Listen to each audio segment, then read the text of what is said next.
Bienvenidos de regreso, mis queridos amigos y hermanos. Qué bendición tenerles aquí en nuestra Escuela de Teología Ancla. ¿Han disfrutado hasta ahora? Amén. Bueno, gloria a Dios. Todavía tenemos algunas cosas que estudiar. Vamos a la página 129 de nuestro sílabo, página 129, y vamos a procurar contestar la pregunta: ¿Israel literal y local o simbólico y mundial? Este punto es de crucial importancia porque el mundo evangélico dice que las profecías se van a cumplir con el Israel literal en el Medio Oriente. Los adventistas enseñamos que Israel es espiritual, son los que han recibido a Cristo, los que están en todo el mundo, y que estas profecías se van a cumplir con el Israel espiritual a nivel global. Necesitamos examinar la Biblia para ver qué enseña la Biblia en cuanto a la identidad de Israel. Porque si Apocalipsis 7 dice que los sellados son 12,000 sellados de cada tribu de Israel, e Israel es espiritual o simbólico, entonces el número también debe ser simbólico. Ahora vamos entonces a la página 129 y vamos a seguir más o menos lo que tenemos aquí en el sílabo. Para el pequeño remanente de los pioneros, en 1844, el número 144,000 parecía ser increíblemente grande, mientras que para nosotros hoy nos parece ser supremamente pequeño. En un mundo donde hay más de 9 millones de habitantes, 9,000 millones de habitantes, el número 144,000 parece ser microscópico. La gente con frecuencia pregunta, donde quiera que yo voy, si solo habrá 144,000 santos vivos cuando Jesús venga. ¿Qué esperanzas tengo yo de pertenecer a ese grupo selecto? Es reconfortante saber que por medio de Cristo habrá una multitud incontable de israelitas espirituales de todas las naciones que estarán vivos cuando Cristo venga y se salvarán al fin. Formulémonos algunas preguntas importantes al comenzar esta sección de nuestro estudio. ¿Los 144,000 serán judíos literales? ¿Los que reciben el sello de Dios, será que son judíos literales? ¿Habrá exactamente 144,000 vivos cuando Jesús venga? Ni uno más, ni uno menos. ¿Habrá precisamente 12,000 fieles de cada una de las tribus literales de Israel? Si las tribus son simbólicas, ¿por qué sería literal el número? Ahora vamos a analizar este asunto de Israel, la identidad de Israel.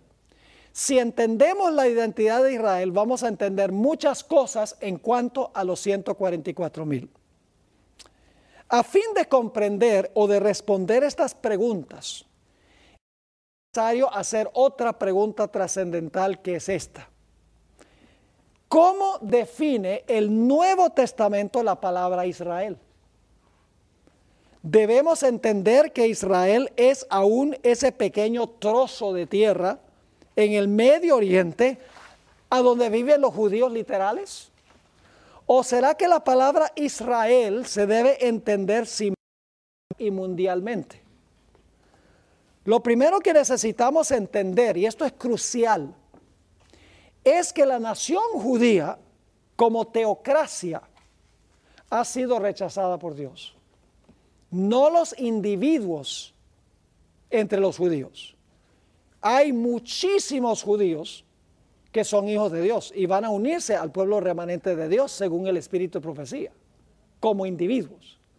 Pero la teocracia judía, es decir, el pueblo judío como instrumento de Dios, como nación, fue rechazada por Dios proféticamente.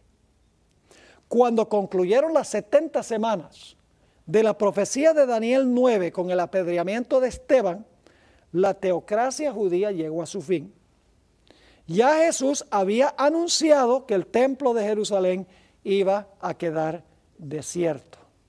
Es más, cuando Jesús entró a Jerusalén en la entrada triunfal, según Mateo 21, dice que entró a la casa de Dios. Todavía el templo era la casa de Dios. Y el Señor Jesucristo echó a los mercaderes y dijo, mi casa. Se refirió al templo como mi casa, no hagan esto en mi casa. Es decir, cuando Jesús entró al templo, todavía el templo era el templo de Dios y era la casa de Jesús.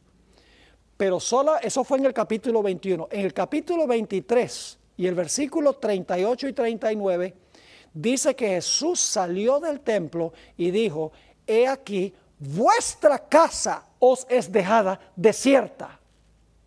Ya no se refirió al templo como mi casa o como el templo de Dios, sino vuestra casa, porque entre el capítulo 21 y el capítulo 23, las varias sectas judías tuvieron conversaciones con él y rechazaron a Jesús. Y Jesús dio los ayes sobre los escribas y los fariseos, rechazaron a Jesús. Jesús dijo, ya esta no es mi casa, este no es el templo de Dios. Vuestra casa os es dejada desierta. Es decir, cuando la nación judía apedreó a Esteban, cuando el Sanedrín instigó a la gente a ejecutar a Esteban, el último profeta de Israel, porque fue el último que tuvo una visión del cielo con el Hijo del Hombre a la diestra de Dios, el pueblo judío como nación cerraron su puerta de la gracia. Ahora vamos a Mateo, el capítulo 3 y el versículo 8 hasta el versículo 10. Estos versículos describen, y por favor sigan con cuidado la secuencia ahora que va a ser muy importante. Estos versículos describen la predicación de Juan el Bautista. Juan comenzó a predicar unos 6 meses antes que Jesús comenzara su ministerio. Es decir, Juan comenzó a predicar en el desierto unos 6 meses antes que Jesús comenzara su ministerio público. La misión de Juan era llevar al pueblo de Israel al arrepentimiento y así prepararlos para la primera venida del Señor Jesucristo. Notemos algunos elementos claves del mensaje de Juan. En Mateo 3 y el versículo 8 al 10. Dice allí, haced pues frutos dignos de arrepentimiento. Es decir, arrepiéntanse y produzcan ¿qué? Fruto. Y no penséis decir dentro de vosotros mismos, a Abraham tenemos por padre, porque os digo que Dios puede levantar hijos de Abraham aún de estas piedras. Ahora, Jesús no estaba apuntando a piedras literales. Si leen el deseado de todas las gentes, el capítulo sobre la obra de Juan el Bautista, dice la hermana White que Dios podía de los gentiles romper su corazón de piedra para llegar a ser hijos de Abraham. Es decir, Juan el Bautista estaba apuntando a los gentiles, que los judíos consideraban tener un corazón, les decían cerdos y les decían puercos. Jesús dice, de estas piedras, de estos gentiles, Dios puede levantar hijos de Abraham. Sigue diciendo, versículo 10, y ya también el hacha está puesta a la raíz de los árboles. Fíjese, se habla de árboles. El hacha se va a poner a la raíz de los árboles. Por tanto, todo árbol, singular, todo árbol que no da buen fruto, es que es cortado y echado en el fuego. Es interesante que Juan el Bautista, al comienzo de su ministerio, habla de un árbol y dice, si el árbol no produce fruto, se va a secar y hay que cortarlo. Ahora fíjense, Lucas 13, 1 al 9. Esta parábola que relató Jesús tiene varios de los mismos elementos que vimos en el mensaje de Juan. Según los que han estudiado la cronología del ministerio de Jesús, él contó esta parábola al cumplir 2 años y medio de su ministerio. Es decir, Jesús contó esta parábola ya cuando su ministerio había durado 2 años y medio. Y Juan el Bautista había predicado ¿cuánto tiempo antes de eso? 6 meses. ¿Da cuánto tiempo? 3 años. La cronología es importante. Y uno se pregunta, bueno, ¿será que el árbol judío, los que decían, somos hijos de Abraham, y tiene uno los gentiles, que tienen corazón de piedra, ¿será que ese árbol del cual habló Juan produjo fruto? Uno se pregunta. Jesús relató esta parábola. Dice lo siguiente, en Lucas 13 y el versículo 1. En este mismo tiempo estaban allí algunos que le contaban acerca de los galileos, cuya sangre Pilato había mezclado con los sacrificios de ellos. Respondiendo Jesús les dijo, ¿pensáis que estos galileos, porque padecieron tales cosas, eran más pecadores que todos los galileos? Os digo, no, antes si no os ¿qué? ¿Esa palabra la usó Juan el Bautista? Sí. Si no os arrepentís, ¿todos qué? Todos pereceréis igualmente. O aquellos 18, sobre los cuales cayó la torre de Siloé y los mató. ¿Pensáis que eran más culpables que todos los hombres que habitan en Jerusalén? Os digo, no. Antes si no os arrepentís, todos pereceréis igualmente. Y le está hablando un grupo de judíos. Y ahora va a dar una parábola. 3 años después de comenzar Juan a predicar sobre el árbol, de que debía producir fruto. Dice en el versículo 6, dijo también esta parábola. Tenía un hombre, ahora yo he puesto en corchetes la explicación de la parábola. Había allí, dice, tenía un hombre, el padre, una higuera. ¿Qué representaba la higuera? Al pueblo de Israel. Todo evangélico del mundo va a decir que la higuera representa a Israel. Y la Biblia lo enseña en Zacarías y otros libros también. Así que dice, tenía una higuera plantada en su viña. ¿La viña qué es? Es el mundo. Hay muchos otros árboles en el mundo. Porque no era solamente un árbol. Este era un árbol peculiar en medio de muchos otros árboles. Sigue diciendo. Y vino a buscar fruto. En ese árbol viene a buscar fruto. En ella y no lo halló. ¿Había producido fruto el árbol del cual habló Juan? 3 años después no había producido. Versículo 7. Y dijo al viñador, ¿quién es el viñador? El que cuidaba la viña. Jesús. Dijo al viñador, he aquí hace 3 años, ahí está el dato cronológico. He aquí hace 3 años que vengo a buscar fruto en esta higuera. Juan dijo, si no produce fruto, lo cortamos y lo echamos en el fuego. Y aquí pasan 3 años y el árbol está pelado. Perdonen la expresión. No halló fruto. Y por lo tanto, ¿qué dice? Córtala. ¿Juan había dicho eso? ¿Juan había dicho que si no producía fruto se debía cortar? Sí. Este es el mismo árbol del cual habló Juan. El árbol judío, la higuera. Y luego dice, ¿para qué inutiliza también la tierra? Pero el viñero amaba a ese árbol. Y ahora fíjense qué interesante. Él entonces respondiendo le dijo, Señor, déjala todavía este año. 1 año más. ¿Cuánto tiempo faltaba del ministerio de Jesús cuando Jesús contó esta parábola? 1 año, porque ya llevaba 2 años y medio. Qué interesante la cronología. Dice, Señor, déjala todavía este año, hasta que yo cabe alrededor de ella y la abone. Le voy a dedicar atención especial a este árbol. Y si diere fruto bien, y si no, la cortará después. Y la parábola termina y uno termina en suspenso. Y uno se pregunta, ¿será que el árbol produjo fruto, sí o no? ¿Será que el árbol produjo fruto o será que no produjo fruto? ¿Será que el árbol se cortó o no se cortó? Cuando termina la parábola, uno queda en el aire, en suspenso. Pero 1 año más tarde uno se encuentra con el arbolito otra vez. Mateo 21 y el versículo 17 al 19. El Señor Jesucristo, en la última semana de su vida, en la tierra antes de su muerte, ve en la lejanía una higuera, la misma higuera de la... Y le dice a sus discípulos, oye, yo tengo hambre, vamos a leerlo. Mateo 21, 17. Por la mañana, volviendo a la ciudad, tuvo hambre. Y viendo una higuera cerca del camino, vino a ella. Y no halló nada en ella, sino hojas solamente.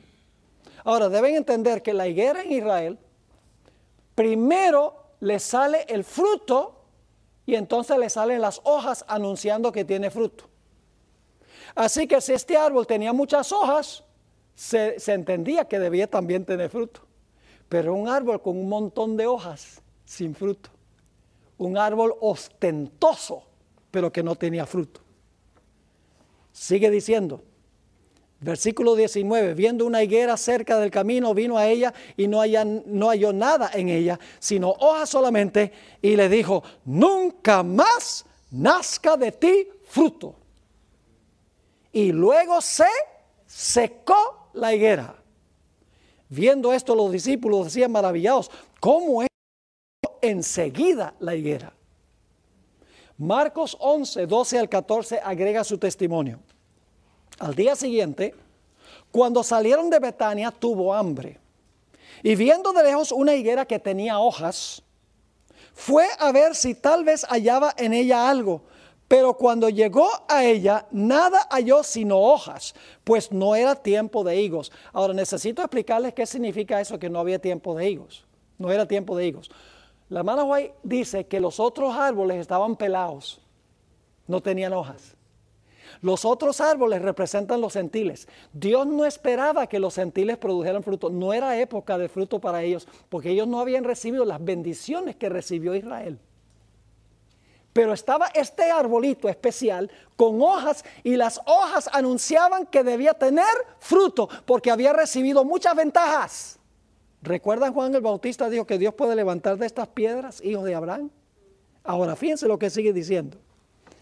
Dice, no era tiempo de higos. Entonces Jesús dijo a la higuera, nunca jamás coma nadie fruto de ti. Y lo oyeron sus discípulos. Y en el capítulo 11, versículo 20 y 21, dice, y pasando por la mañana, vieron que la higuera se había secado desde las raíces. ¿Qué pasa cuando un árbol se seca de raíz? That's it. It is finished. Se acabó. La higuera representa a Israel. El Señor Jesucristo estaba diciendo, yo mandé a Juan y quería que el árbol produjera fruto, que se arrepintieran. No quisieron. Luego dio la parábola y dice, que este último año produzca fruto. No produjo fruto. Al final de su ministerio está ese mismo árbol sin fruto que representa a Israel. Jesús dijo, ya se terminó. La higuera se secó de raíz. El plan de Dios terminó para la nación judía. ¿Les quedó claro? Ahora, vamos a nuestra próxima sección. El Nuevo Testamento describe a un nuevo Israel, que se compone de personas de toda nación, tribu, lengua. Ahora viene un punto importante. ¿Sabe lo que hacen los evangélicos? Los evangélicos, los pentecostales, los que interpretan las profecías de una forma literal, ellos dicen, mire, el Antiguo Testamento termina con Malaquías. Luego tenemos el Nuevo Testamento y entonces el libro de Apocalipsis tenemos que volver al Antiguo Testamento porque se aplica al Israel literal. Pasan por alto todo el Nuevo Testamento y conectan el libro de Apocalipsis con los judíos literales del Antiguo Testamento. Sigamos aquí. No podemos separar el libro de Apocalipsis del resto del Nuevo Testamento. Si Israel es espiritual y mundial en el resto del Nuevo Testamento, lo es también en el libro de Apocalipsis. Esto lo decimos porque los dispensacionalistas, que son estos que interpretan las profecías de una forma espectacular, el rapto y todo eso, saltan del Antiguo Testamento al libro de Apocalipsis y pasan por alto el resto del Nuevo Testamento. Notemos algunos textos entonces donde el Nuevo Testamento define lo que es un judío o israelita. ¿Qué es un judío o israelita según el Nuevo Testamento? El Nuevo Testamento debe interpretar Apocalipsis. ¿Sí o no? O es que decimos, no, el Nuevo Testamento no se aplica a Apocalipsis, solamente hay que volver al Antiguo. No, Señor. No se puede pasar por alto todo el Nuevo Testamento. Si el Nuevo Testamento identifica quién es Israel, eso se aplica a Apocalipsis, porque Apocalipsis es parte del Nuevo Testamento. Gálatas 6 y el versículo 16. Dice aquí el apóstol Pablo, porque en Cristo Jesús ni la circuncisión vale nada, ni la incircuncisión, sino una nueva ¿qué? Una nueva creación. ¿Qué es lo que vale? ¿Circuncisión? ¿No circuncisión? No. Una nueva creación. Ahora, ¿qué es eso de la nueva creación? En 2 Corintios 5, 17 dice, ¿qué cosa? Que todos los que están en Cristo, nueva criatura son. Entonces yo pregunto, ¿qué es circuncisión hoy? ¿Es la circuncisión de la carne, la circuncisión literal? No, es tener una relación con Jesús.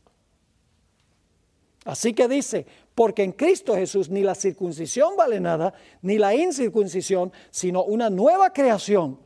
Y a todos los que anden conforme a esta regla, que son de la nueva creación, dice, paz y misericordia sea a ellos y al Israel de Dios. Es decir, el que se une a Cristo Jesús es, ¿qué cosa? El Israel de Dios. Vamos a capítulo 2 y el versículo 28 y 29. ¿Saben ustedes que hay judíos que no son judíos? ¿Cómo? ¿Un judío que no es judío? Sí. Vamos a leer Romanos 2, 28 y 29. Pues no es judío el que lo es exteriormente. Es decir, un judío no es judío porque se circuncidó o porque tiene ciertos rasgos físicos característicos o porque es de apellido Goldberg o Goldstein. No. Dice, no es judío el que lo es exteriormente, ni es la circuncisión la que se hace exteriormente en la carne, sino que es judío el que lo es en lo interior. Y la circuncisión es la del corazón. Si usted se unió a Cristo y está circuncidado en su corazón, se convirtió, nació de nuevo, usted es judío.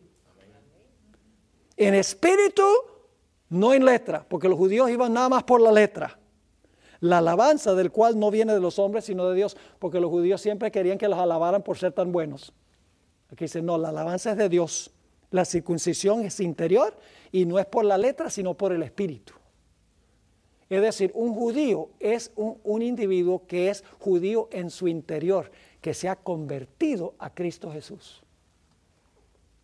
Un caso análogo puede verse en el caso de la iglesia adventista.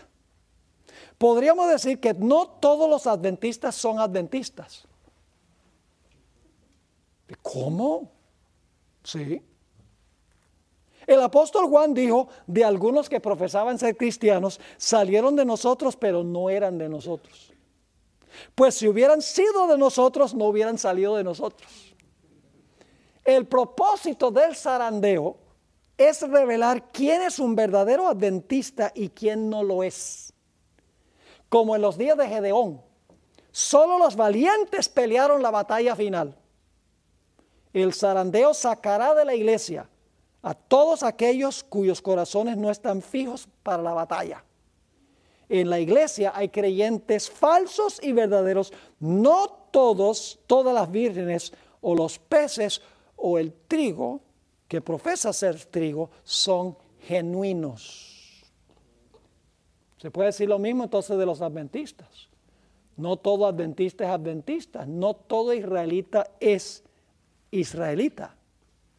Ahora vamos a Gálatas 3, 16 y el versículo 27 al 29 para ampliar más este concepto de la identidad de Israel. Jesús es la única simiente de Abraham, vamos a encontrar en estos versículos. Pero cuando nos unimos a Jesús por medio del bautismo, llegamos a ser simiente de Abraham también. Así es que el vínculo con Abraham se define relacionalmente y no genéticamente. Vamos a leer el pasaje. Primero el versículo 16. Ahora bien, a Abraham fueron hechas las promesas y a su simiente. No dice y a las simientes, como si hablase de muchos, sino como de uno y a tu simiente, la cual es Cristo. ¿Cuál es la simiente verdadera de Abraham? Cristo. Y entonces usted, ¿y nosotros qué? Entonces nosotros no podemos ser simiente de Abraham. Sí podemos ser simiente de Abraham, pero solo a través de Cristo. Es decir, el que está fuera de Cristo no es simiente de Abraham. Porque la simiente única de Abraham es Cristo, y solo cuando tú te unes con Cristo eres simiente de Abraham. Es decir, que los judíos que no se han unido con Cristo no son simiente de Abraham. ¿Me están siguiendo? Vamos a leer los versículos 27 al 29. Todos aquellos que han sido bautizados en Cristo, de Cristo están vestidos. Y cuando pasa eso, dice, ya no hay judío y griego. Yo pregunto, en términos prácticos, ¿sí hay judío y griego? En términos de salvación no hay judío y griego. Pero ciertamente hay judíos y griegos. Dice, no hay varón, no hay, esclavo ni libre. ¿Hay esclavos todavía y libres? Sí, todavía los hay en algunos países. ¿Qué significa entonces que ya no hay esclavos ni libres? En los días de Pablo, ¿había esclavos y libres? Sí. ¿Qué quiere decir? Que esclavo y libre son uno en Cristo porque tienen un mismo Salvador. Y luego dice, no hay varón ni hembra, ni mujer. No hay varón ni mujer. Así que un hombre se puede casar con un hombre y una mujer con una mujer. Porque ya no, la distinción de género no existe. No hay varón ni hembra. Así lo usan algunos. Pero lo que el texto está diciendo es, el varón sigue siendo varón y la hembra sigue siendo hembra. Pero en términos de salvación, ¿me están entendiendo?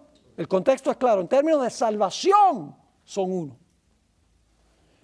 Así que dice, ya no hay judío ni griego, ya no hay esclavo ni libre, ya no hay varón ni mujer, porque todos vosotros sois uno en Cristo Jesús.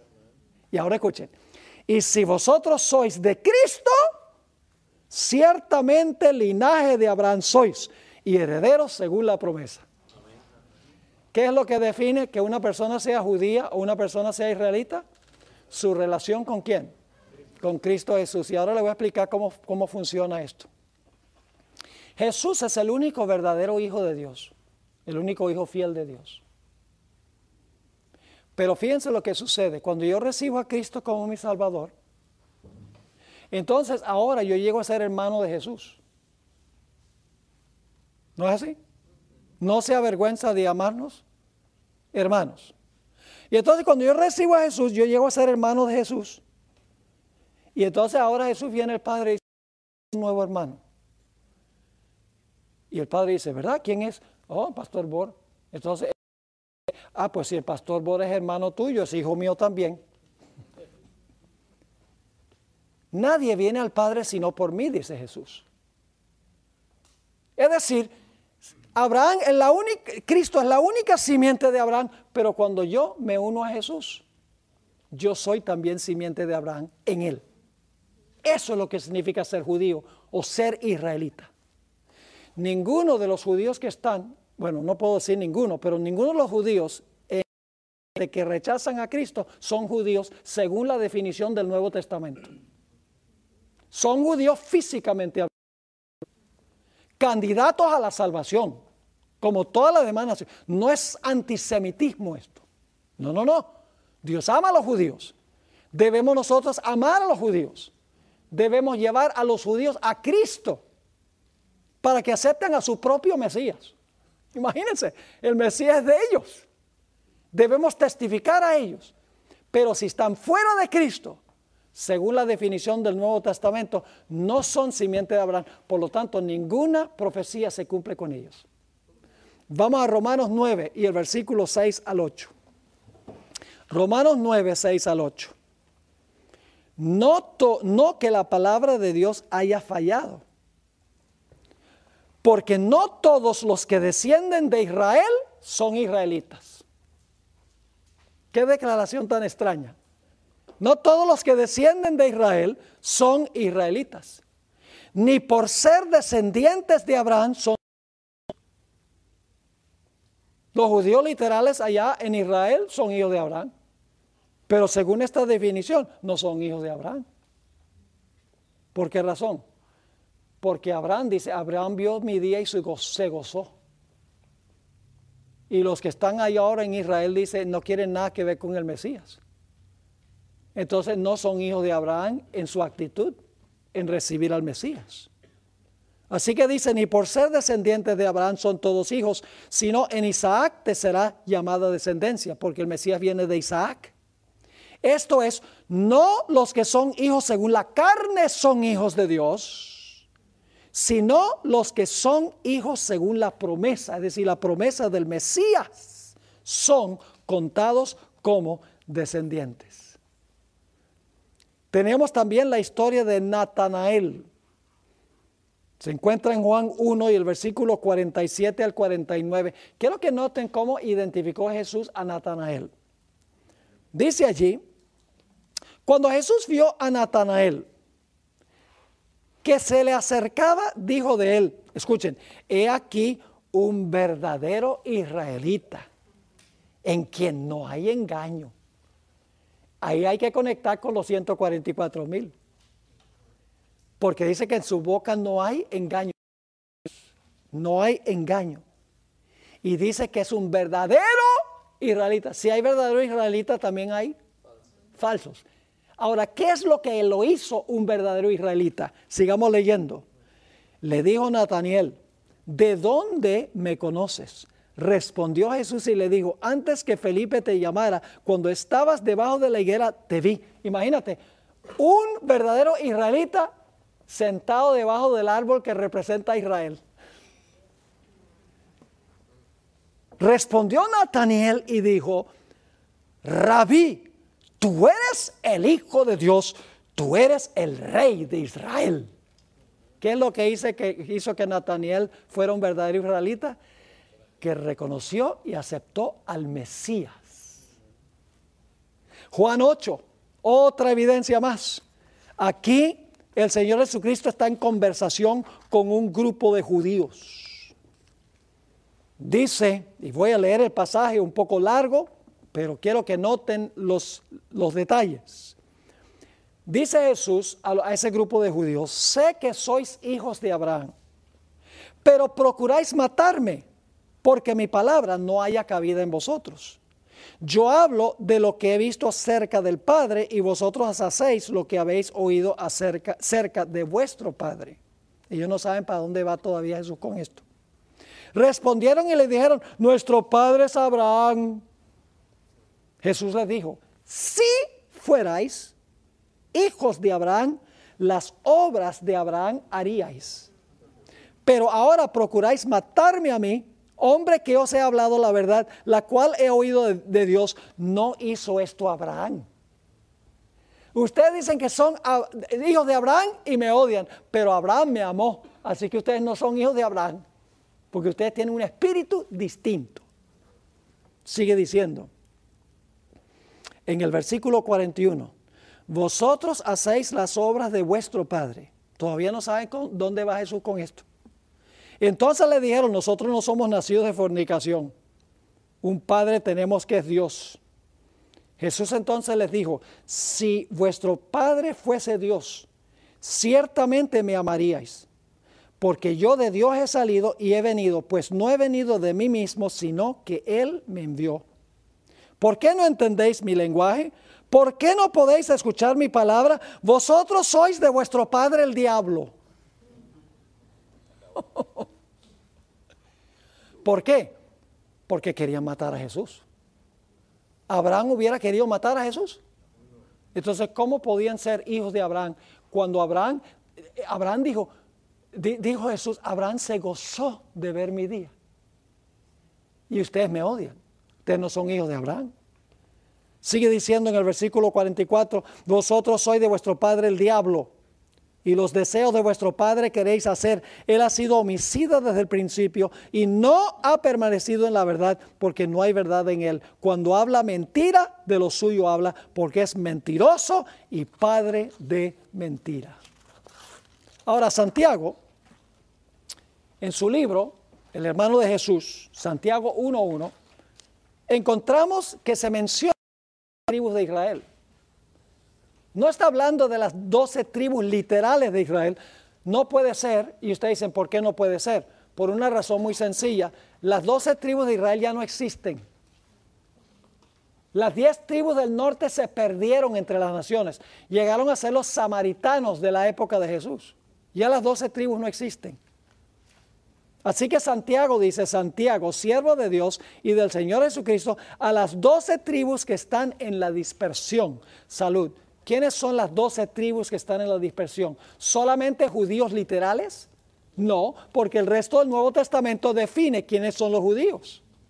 Las 12 tribus son simbólicas, no son literales. Gálatas 3 y el versículo 7. Solo los que tienen fe en Cristo son hijos de Abraham. Fíjense lo que dice aquí en Gálatas 3:7. Sabed, por tanto, que los que son de fe, estos son hijos de Abraham. Y la Escritura, previendo que Dios había de justificar por la fe a los gentiles, dio de antemano la buena nueva a Abraham, diciendo, en ti serán benditas todas las naciones. De modo que los de ¿la fe en quién?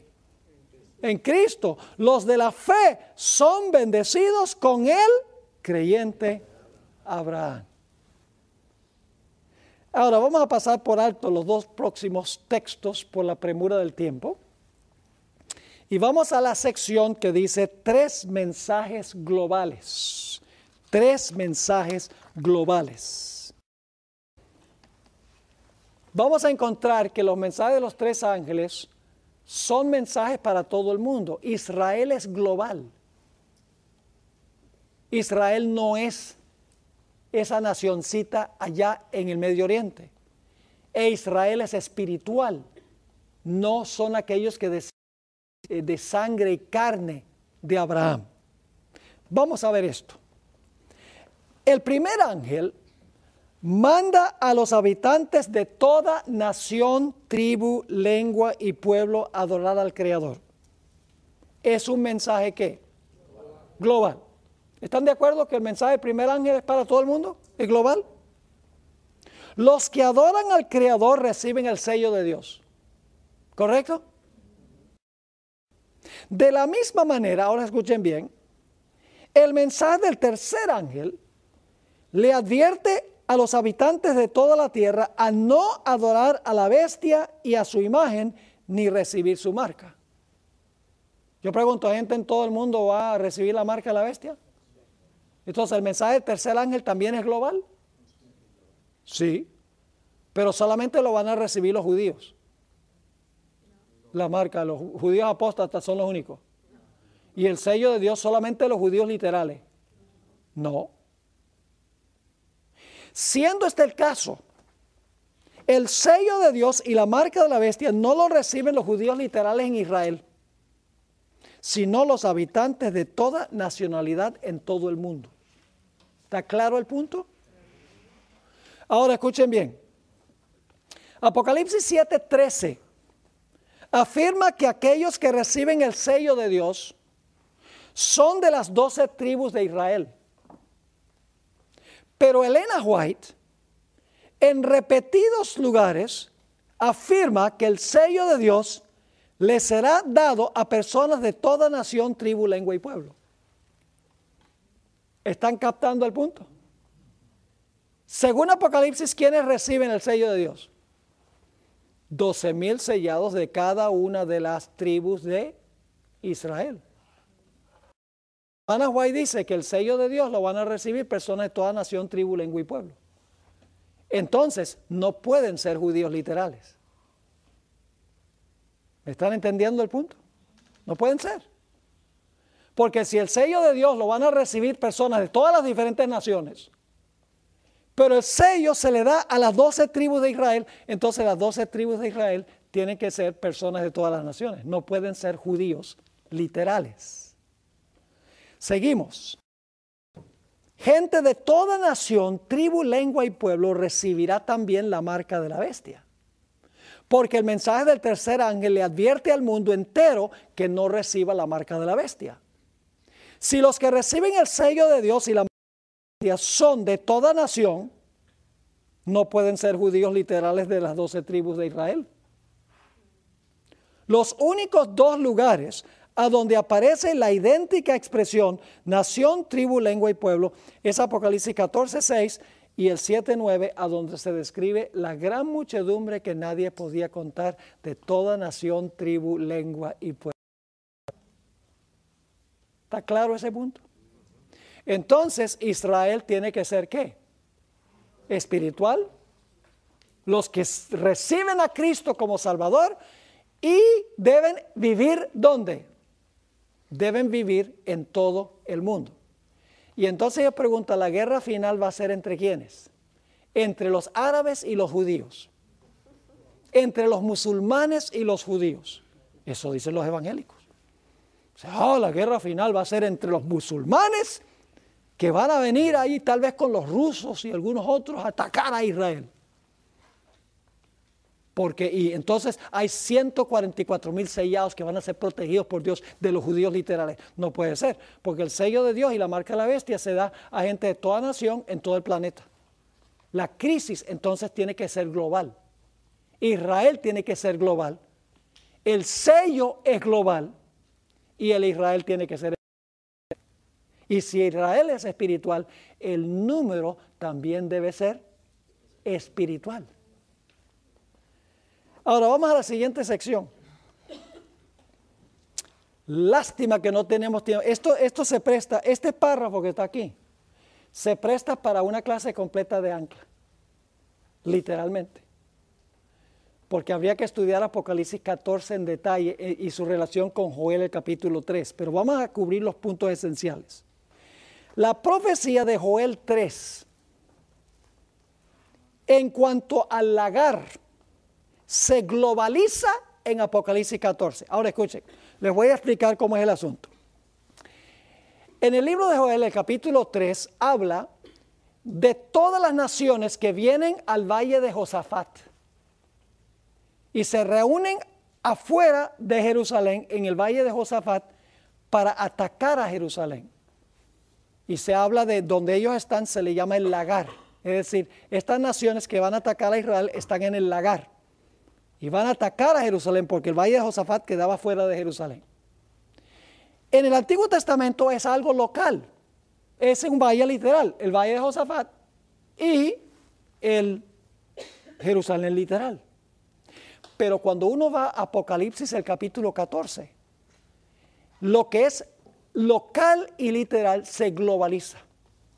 Porque se ve a Jesús sentado sobre un trono con una hoz aguda en la mano y va a cosechar la mies, no de Israel, la mies en todo el mundo. Y el lagar está también ¿dónde? El lagar, las uvas también son globales. Dice la tierra, dice cosecha la tierra. Es decir, lo que es literal en el libro de Joel, lo que se aplica al Israel literal, en un valle literal, en el libro de Apocalipsis se globaliza. Ahora es el Israel espiritual en todo el mundo que se reúne alrededor del pueblo de Dios en todas partes para tratar de destruirlos, y Jesús los va a defender en todo el mundo. Vamos a terminar de leer este párrafo. En Joel el lagar se halla fuera de Jerusalén literal, en el valle de Josafat literal. Pero en Apocalipsis 14 el lagar se expande y es mundial. Léanlo y verán. El panorama de Apocalipsis 14 al 20 es este. Los justos han sido sellados y están reunidos en la Jerusalén espiritual y mundial. Por el otro lado, los impíos se hallan reunidos fuera de la ciudad en la Babilonia espiritual y mundial. Si el lagar donde están reunidos los babilonios que tienen la marca de la bestia es global, Entonces la ciudad de Jerusalén, a donde están reunidos en el sello de Dios, debe ser también global. La idea del lagar se desarrolla aún más en Apocalipsis 19, 11 al 21. ¿Está claro ese punto? Ahora vamos a nuestra siguiente sección. Apocalipsis 3, 10 al 12 deja muy en claro que la tribulación no afligirá solo a los judíos literales, sino que afligirá a los habitantes que se encuentran en todo el mundo. En Apocalipsis 7:1 se mencionan 4 ángeles que están en los 4 ángulos de la tierra, reteniendo 4 vientos, hasta que los 144,000 sean sellados. Quiero que visualicen esto. Hay 4 ángeles en los 4 ángulos de la tierra, eso es global, ¿verdad? Y están reteniendo los 4 vientos para que los vientos no soplen hasta que todos los fieles de Dios hayan sido sellados con el sello de protección. Cuando los ángeles suelten los vientos, habrá un cataclismo cual jamás se ha visto en la historia del planeta. Las 7 postreras plagas. Ahora, el sello de Dios se le ha puesto al pueblo de Dios en todo el mundo para que pueda sobrevivir este cataclismo global. Cuando Cristo venga, los impíos a nivel global que no tienen el sello de Dios se esconderán y rogarán que las piedras o las rocas caigan sobre ellos. En contraste, los 144,000 en todo el mundo serán protegidos. Si el cataclismo es global, entonces los sellados necesitan ser protegidos ¿cómo? Globalmente. No es complicado. Ahora, el siguiente párrafo es muy significativo. Fíjense esto. Los 144,000 son los escogidos de Dios, que pasarán por la gran tribulación final. Si la tribulación no fuera acortada, no quedaría ninguna carne viva, pero por causa de los escogidos será cortada. ¿Han leído en Mateo 24? Donde la peor tribulación en la historia, si esos días no son acortados, no quedaría nadie vivo. Ahora escuchen. Hacia el final de la gran tribulación, Satanás falsifica globalmente la segunda venida de Cristo, apareciéndose en diferentes sitios del planeta con la intención de engañar, si fuere posible, ¿a quiénes? A los mismos escogidos. ¿Dónde están los escogidos en ese tiempo? ¿En Israel? ¿Satanás va a falsificar la segunda venida en todas partes del mundo? Entonces, ¿Israel dónde está? En todo el mundo. Ahora, cuando termine, esto es importante, cuando termine la gran tribulación, Jesús vendrá del oriente y enviará a sus ángeles para que recojan a sus escogidos que están en los 4 ángulos de la tierra. ¿A dónde están los escogidos? En Israel, ¿no? No, ¿dónde están? En los 4 ángulos de la tierra. Siendo este el caso, si los a los sellados en los 4 ángulos de la tierra, entonces los escogidos deben hallarse en cada rincón del planeta. ¿Está quedando claro? Ahora, la hermana White tiene una cita supremamente significativa, donde ella dice claramente que los sellados son personas de todas las naciones. Ahora, yo quiero que ustedes vean las implicaciones de esto. Apocalipsis dice que los sellados son de las 12 tribus de Israel. Da la impresión de que los sellados son solamente judíos. Apocalipsis 7. Pero fíjense cómo lo interpreta la hermana White. Esto se encuentra en Consejos para los Maestros, página 518. A medida que nos acerquemos a la venida de Cristo, más obra misionera debemos hacer. El mensaje del poder renovador de la gracia de Dios será proclamado, ¿dónde? ¿Dónde se proclama el mensaje? A todo país y clima, hasta que la verdad circunde el mundo. Ahora escuchen bien. En el original hay una expresión que no se encuentra en español en la traducción. Dice, entre el número de los que serán sellados. En español no aparece eso, el número de. Pero claramente está hablando de los 144,000.